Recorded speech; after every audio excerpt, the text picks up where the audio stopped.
In this lesson, we're going to look at two business applications involving 2x2 systems of linear equations. One application we're going to solve using the graph, and the second application we're going to solve algebraically. The percent of males who enrolled in college within 12 months of high school graduation is given by the function y equals negative 0.126x plus 55.72. And the percent of females who enrolled in college within 12 months of high school graduation is given by y equals 0.73x plus 39.7, where x represents the number of years since 1960. Graphically, we want to find the year that these models indicate that the percent of female students equals the percent of male students. So before we go ahead and stick these equations into our calculator, we want to think about what type of window we're going to look at if we're going to use our graph.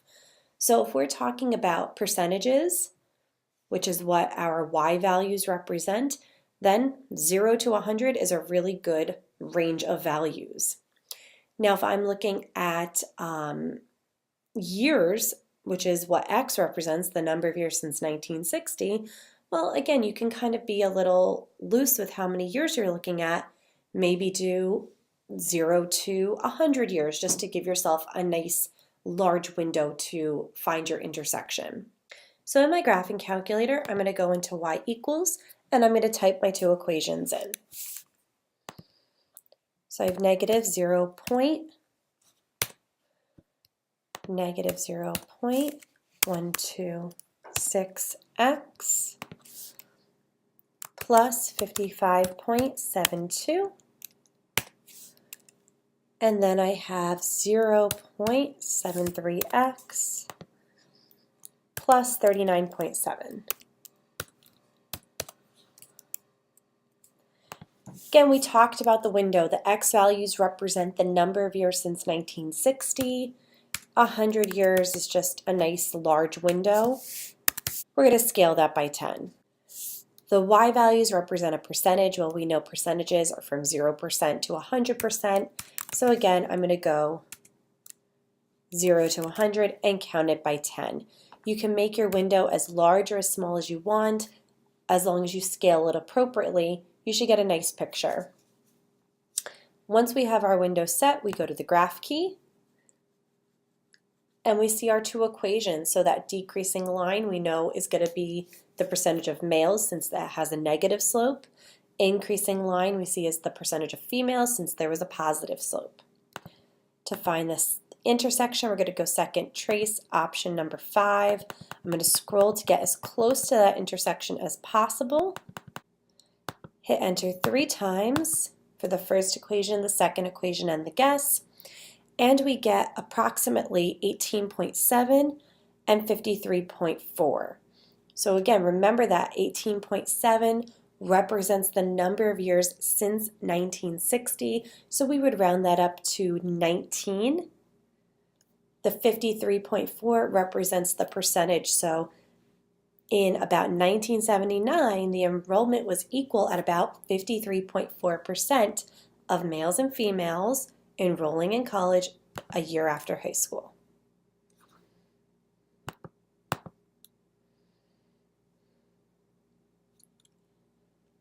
In the next question, we have a quantity valued problem.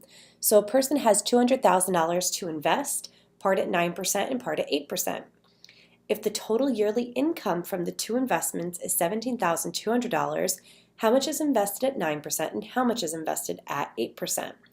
We're going to let x represent the amount that's invested at 8% and y represent the amount invested at 9%. There's a lot of information here, but we have two specific types of information here.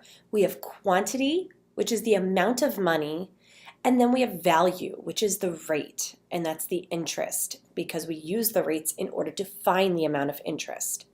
So the first thing I'm going to do is I'm going to write my equation that's based on quantity. So that means that those two investments, x and y, when I add them together, I need to get $200,000. My second equation, since I have two variables, I should have two equations. My second equation is based on the value or the rate. So I know that 8% of that is invested in the X amount of money. 9% is in the Y amount of money. And at the end of the year, I should get $17,200 in interest. So 0.08x plus 0.09y should give me 17,200. From here, we can decide, do we want to solve it by substitution or by elimination? Generally, with these types of problems, substitution is the way to go.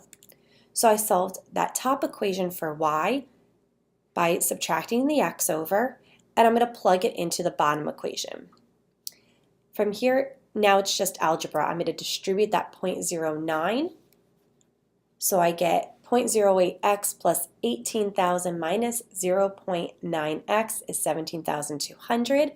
I'm going to combine those like terms. I get 0.01x, and that's a negative, plus 18,000 is equal to 17,200. I'm going to subtract over that 18,000. So I have negative 0.01x is equal to negative 800. Dividing that negative 0.01, I get x is equal to a positive 80,000. Now I have half of my answer. I need to go back and find what y is. So plugging this x back into this equation here, we get y is equal to 120,000. So that means that 120,000 was invested at 9% and 80,000 was invested at 8%.